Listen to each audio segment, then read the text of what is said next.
আমার স্যার শ্রদ্ধেয় ভাস্কর জ্যোতি দে স্যার, এখানে উপস্থিত এই স্কুলের শিক্ষকবৃন্দ, মঞ্চে এবং মঞ্চের এই পাশে, মঞ্চে উপবিষ্ট স্যারের সহধর্মিনী ম্যাডাম, বিশিষ্ট কবি সাহিত্যিক আসাদুদ্দিন সাহেব, আমার বন্ধু আব্দুল হামিদ, এবং এখানে যারা উপস্থিত আছো, যাদেরকে ছাড়া আজকের এই অনুষ্ঠান মোটেই সুন্দর হতো না এবং সেই অনুষ্ঠান পাতাও যেত না। তোমরা যারা ছাত্রছাত্রী ভাই বোনেরা, সবাইকে আমার অন্তঃস্থল থেকে ধন্যবাদ জ্ঞাপন করছি। কারণ প্রথম সকাল থেকে প্রোগ্রাম চলতেছে, এখন প্রায় 2:30টা। এত সময় ধৈর্য ধরে সবাই এখানে বসে আছে। আমাদের অভ্যাস, বিশেষ করে আমি আমার কথা বলছি, অভ্যাস তোলা বাদ। আমরা যখন কথা বলতে শুরু করি অনেক বেশি সময় কথা বলার অভ্যাস আছে, কিন্তু এখানে এই সুযোগ নাই, এত বেশি কথা বলার সুযোগ নাই। আমি প্রথমে স্যারকে উপলক্ষ করে দু একটা কথা বলতে চাই। আমিও এই স্কুল থেকে পড়াশোনা করেছি। 1995 ইংরেজিতে আমি মেট্রিক পাস করেছি, 1995। আজকে এখানে শাকির ভাই নাই, শাকির হোসেন আপনাদের শিক্ষক, উনিও আমরা এক বেঁচে ছিলাম, আমরা একসঙ্গে মেট্রিক পাস করেছি। তখন আমাদের ভাস্কর স্যার, এত সুন্দর চেহারার একটা খুব প্রস্ফুটিত মানুষ, ওনাকে দেখতাম, দেখলে মনে আনন্দ হতো। ভাস্কর স্যার সত্যিকার অর্থে একজন ভালো মানুষ ছিলেন। ভালো মানুষের খোঁজ যদি করি আমরা, তাহলে আজকে আমাদের মধ্যে বসা আছেন আমাদের এই ভাস্কর স্যার। ওনার কথা শৈলী, উনি যেভাবে কথা বলতেন, উনি যে নম্রতা, ভদ্রতা এবং ওনার যে কাজের প্রতি যে সম্মান, কাজের প্রতি যে আনুগত্যতা, সেটা উনি প্রমাণ করে গেছেন। এবং সেটা আমার বলার কিছু নেই, যারা ওনার সংস্পর্শে এসেছেন সবাই সেটাকে রিকগনিশন অবশ্যই দেবেন। আমি আরেকটা কথা বলতে চাই। আমি Silchar teachers training college, sir আসতে বলে দিচ্ছি, আমি শিলচর টিচার্স ট্রেনিং কলেজে পড়াতাম অনেক আগের কথা। তো ওখানে ইগনু, ইন্দিরা গান্ধী ন্যাশনাল ওপেন ইউনিভার্সিটির স্টাডি সেন্টার ছিল। স্যার ওখানে অ্যাডমিশন নিয়েছিলেন বিএড করার জন্য, এবং ওনার সঙ্গে ছিলেন আমাদের আগের যিনি প্রিন্সিপাল স্যার ছিলেন আসাদ স্যার। ওনারা দুজন একসঙ্গে এই বেচে অ্যাডমিশন নিয়েছিলেন ইগনুতে বিএড করার জন্য। প্রথম যেদিন ক্লাস ছিল, এবং প্রথম ক্লাস, ওই ক্লাসটা আমি নিয়েছিলাম অনেক কম। আমি তো দেখিনি স্যারদেরকে এখানে ভিড়ে বসা। আমার ক্লাস যখন শেষ হলো, দেখি পিছিয়ে আমাকে ডাকছেন স্যার, ভাস্কর স্যার, আসাদ স্যার, দুজন আমাকে ডাকছেন। আমি করে দেখি দুজন তো আমার শিক্ষক। তো ওনাদের সঙ্গে কথা হলো, ওনারা বললেন আমরা এত খুশি হয়েছি, এত ভালো লাগছে, বিএড করব। ভিতরে একটা ডর ছিল, এখানে এসে দেখছি তুমি ক্লাস নিচ্ছ, তাহলে আমাদের তো কোনো ডর নেই, এবং আমাদেরকে এই কোর্সটা পাস করতে হবে। আমি বললাম স্যার, আমি আপনাদেরকে পেয়ে আরো বেশি খুশি হয়েছি। ঠিক আছে, আমার তরফ থেকে যত কিছু সম্ভব আমি চেষ্টা করব। আর আপনারা তো জেনিয়াস পারসন, আপনাদের জন্য এগুলো কিচ্ছু না। তো ওই দিনের কথাটাও আজকে আমার মনে পড়ে গেল, আমি শেয়ার করলাম। যারা এখানে ছাত্রছাত্রী ভাই বোনেরা আছো, জীবনটা বড় কঠিন। জীবনে এমনিতে কিছু পাওয়া যায় না, কিছু পাইতে হলে কষ্ট করতে হয়। প্রত্যেক মানুষই জীবনে সাকসেস, কৃতকার্য হওয়ার জন্য চেষ্টা করে। আমি বলবো সাকসেস ইজ এ প্রসেস। সাকসেসটা হলো একটা প্রসেস। তুমি যখন প্রথম ও আ ক খ শিখতে শুরু করেছিলে, ওটা এই অ্যালফাবেট শেখা তোমার কাছে একটা টার্গেট ছিল। তুমি যখন সেই টার্গেটটা ফুলফিল করতে পেরেছিলে, ওটা তোমার কাছে সাকসেস ছিল। তুমি ক্লাস 1 পাস করেছো, এটা সাকসেস ছিল। ক্লাস 2, ক্লাস 3, এরকম করে এখানে আজকে যারা ক্লাস 10 অবধি পৌঁছে গেছো, আর আজকে এই স্কুল থেকে তোমাদেরকে বিদায় দেওয়া হচ্ছে। জীবনের প্রতিটা ধাপ কিভাবে এগিয়েছো সেটা তুমিই বেশি বলতে পারবে। আরো অনেক লম্বা জীবন বাকি আছে, আরো বড় ফাইট বাকি আছে, এবং একটা ফাইট যে সাকসেসটা আছে তারপরে সাকসেসটা আরো একটু কঠিন হয়। তোমার কাছে ক্লাস 1, তারপরে তুমি একটা বড় ক্লাস পাস করেছো ক্লাস 2, তুমি এখন ক্লাস 10 পাস করে তারপরে তুমি যাবে আরেকটা বড় ক্লাসে। মানে তোমার চ্যালেঞ্জটা দিনে দিনে বড় হচ্ছে, কিন্তু তুমি থেমে গেলে হবে না, তুমি সারেন্ডার করলে হবে না। তুমি যদি ভয় পেয়ে যাও তাহলে তোমার সাকসেস হবে না।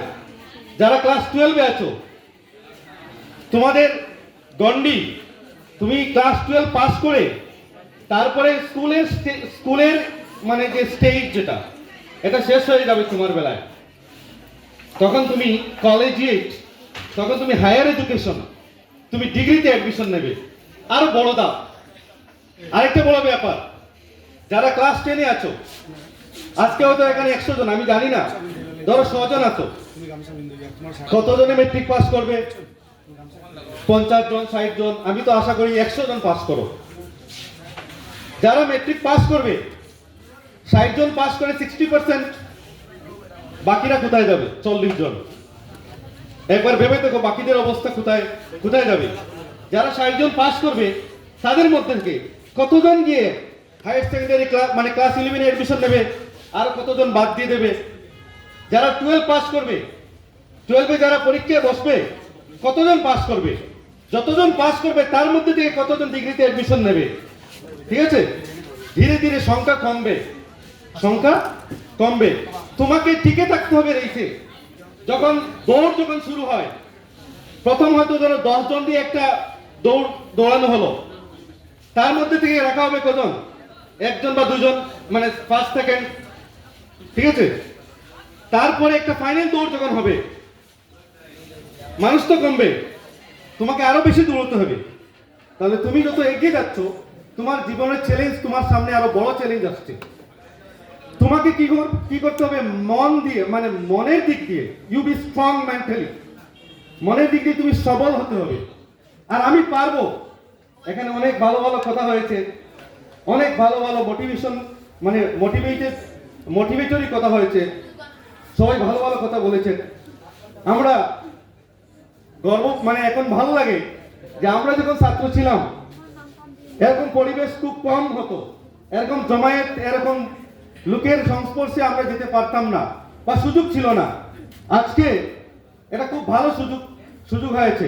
আমি বিশেষ করে যিনি আজকের সভাপতি আনোয়ার ভাই, ওনাকে আমি ধন্যবাদ দিচ্ছি যে আজকে উনি যে এই একটা জমায়েত এখানে জমিয়েছেন। আমাকে উনি তো আটকে দিয়েছেন, বলেছেন যে তুমি তো এই স্কুলের ছাত্র, আসতে হবে। আমি বললাম না, আসবো, আর কিছু বললে আসতাম না। কিন্তু আমার মনে এসছে যে এটা আমার দায়িত্ব, আমি এসে গেছি।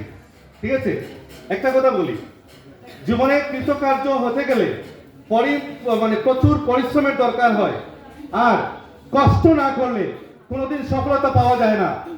একটা বাস্তব কথা, যারা আজকে পড়াশোনা স্কুলে যায় এবং ভালো পড়াশোনা, যারা ফার্স্ট হয়, সেকেন্ড হয়, যারা খুব ভালো রেজাল্ট করে, ওরা কিন্তু ইকোনমিক, টাকা পয়সার দিক দিয়ে যে খুব একটা উঁচু গড়ের মানুষ, উঁচু গড়ের বাচ্চা, এরকম হয় না।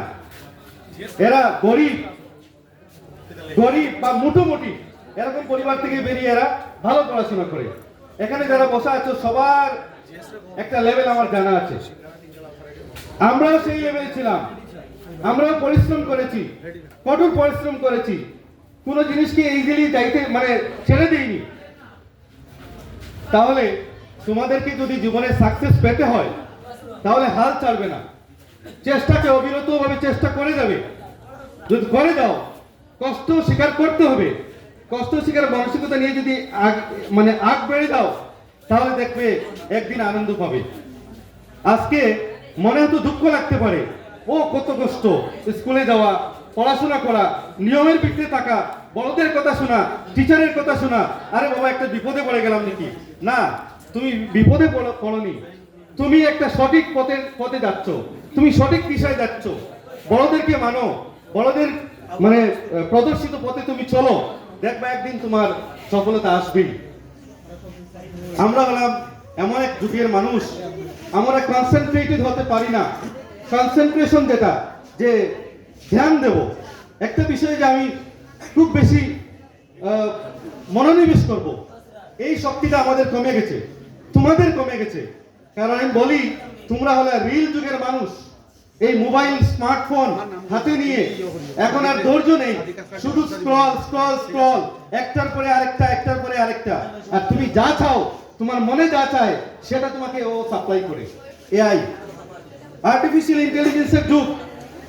এই যুগে সবচেয়ে বাধা এবং সবচেয়ে বেশি কঠিন যে জিনিসটা ছাত্রদের জন্য, সেটা হলো মনোনিবেশ করা, পড়াতে মনোনিবেশ করা। তোমার পড়াতে বসলেই মনে হবে দূর পড়া স্যার, মোবাইল আর তুলো আর স্ক্রল কর, ঠিক আছে? You will be happy to spend time in scrolling. তোমার ইচ্ছা হবে যে মোবাইলে বসে ফেসবুক, হোয়াটসঅ্যাপ, ইনস্টাগ্রাম, আরো কি কি আছে, এগুলোতে সময় দিতে গিয়ে খুব আরাম পাওয়া যায়। একটা কথা শোনো, যদি জীবনে সাকসেসফুল হতে চাও, তাহলে একটা জিনিসকে তুমি ত্যাগ করতে হবে, সেটা হলো কমফর্ট। যে জিনিসটা করতে তোমার লাগে কি, এটা আমি করতে ভালো পাই, then you apply your logic. এই ভালো পাওয়াটা তোমার ভবিষ্যতের বালা নীতি। যদি ভালো না হয়, স্যাক্রিফাইস ইট। যেমন সকালে ঘুম থেকে ওঠা বড় কষ্টকর, কিন্তু ফজরের নামাজ পড়তে লাগবে। এখন কথা হলো, ফজরের নামাজ পড়াটা গুরুত্বপূর্ণ না ঘুমটা গুরুত্বপূর্ণ? ঘুম অবশ্যই গুরুত্বপূর্ণ। ঘুমের সময় ঘুমাইতে লাগবো, আগে ঘুমাইতে লাগবো। ফজরের সময় যতই ঠান্ডা হোক, ঘুম থেকে উঠতে লাগবো। তুমি যদি এই কমিটমেন্ট নিয়ে, এই মনোবাঞ্ছা নিয়ে যদি ঘুমাও, তাহলে ফজরত ঘুম অটোমেটিক ছাড়বো। শয়তানে তোমারে সাফাই রাখতে পারতো না, যত ঠান্ডা হোক তুমি উঠে দিবা। কেন লেগে? মনের বল। আর তুমি তোমার ওই নামাজ পড়ারে তুমি কিনা করছো, প্রাধান্য দিছো। এর লেগে এই ঠান্ডা তোমার কাছে, এই কমফর্ট, এই রাজাইর তলে ফুটা, এটা তোমার কমফর্ট ছিল, এটা তুমি লাথি মারি উঠিছো। কেন লাগিয়া? Because you are focused. কেন লাগিয়া? যে আমার নামাজ পড়তে লাগবে। তাহলে তোমার কি করতে লাগবো? পড়তে লাগবো। আমি পড়তে লাগবো, বড় মানুষ বনতে লাগবো, বালা মানুষ বনতে লাগবো। এর লাগে এখন যেটা জিনিসে তোমার মন আনন্দ দেয়, বন্ধুর বাড়ি গেলে আরাম পাওয়া যায়, কুটুম বাড়ি গেলে বেশ দিন থাকলে আরাম পাওয়া যায়, ঠিক আছে? আড্ডা মারাত গেলে আরাম পাওয়া যায়, মোবাইল নিয়ে বইলে সময় নষ্ট করলে আরাম পাওয়া যায়।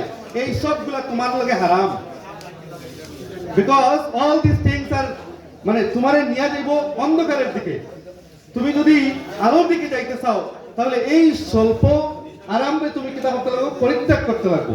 আর যে জিনিসটায় তোমার ভবিষ্যতে গড়িয়ে দিব, সেই জিনিসটার প্রতি তুমি ফোকাস করতে লাগবে, ঠিক আছে? ওকে, আমি একটা ছোট্ট স্টোরি বই বদলিন।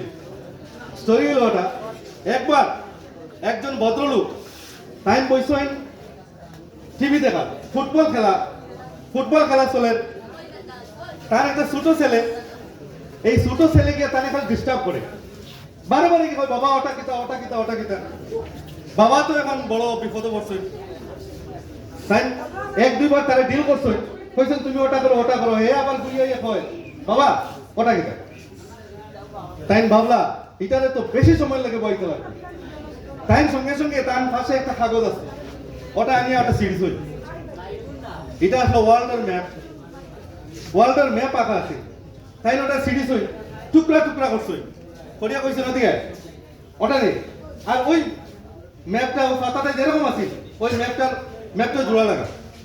তাই ভাবছিল এই জোড়া লাগাইতে তো তার কম করিও তো 1 ঘন্টা লাগবে। আর 1 ঘন্টা তো হে ওদিকে থাকবো, আমার খেলা দেখাতে হয়েছিল, ঠিক আছে? বাচ্চা করছে কিটা একেবারে কম সময়ের ভিতরে, মাত্র 5 মিনিটের ভিতরে এসব জোড়া লাগাই তার কাছে কইছে, বাবা ওই গেছে।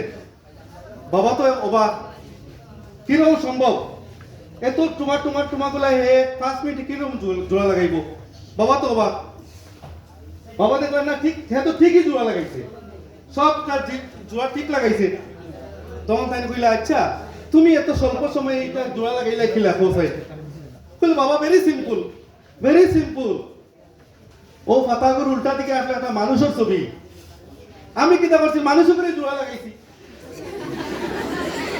তো মানুষ জোড়া লাগাইলে কি হইছে ওই যে ওয়ার্ল্ডের ম্যাপটা জোড়া লাগিয়েছে আমি যে মেসেজটা দিতাম সাইয়া এটা হইলো যে মানুষের লাগে মানুষের মিল থাকতে লাগবো বি এ হিউম্যান বিং মানুষের প্রাধান্য দেও ঠিক আছে ওই যে মানুষের জোড়া লাগালে কি হইছে সারা বিশ্ব জোড়া লাগিয়ে গেছে ওকে সো বড় মন লইয়া বড় মানসিকতা লইয়া বড় স্বপ্ন লইয়া আর এই বড় স্বপ্নরে বাস্তবে রূপ দিতে গেলে কষ্ট করতে লাগবো এটা আজকে মাথাত বান্ধিলাম মাথাত লইলাম ঠিক আছে আর সবাই আবারও আমার মানে বিশেষ করে আমার দোয়া আশীর্বাদ রইব আর স্যারের প্রতি আমি আমার এই স্কুলের যত আপনার ছাত্রছাত্রী আছে সবার পক্ষ থেকে আপনারে আমরা অন্তর থেকে ধন্যবাদ জ্ঞাপন করি আর আপনি ভালো থাকুন সুস্থ থাকুন বেশি দিন বাঁচুন আর আপনার দোয়া আশীর্বাদ করব থ্যাংক ইউ অল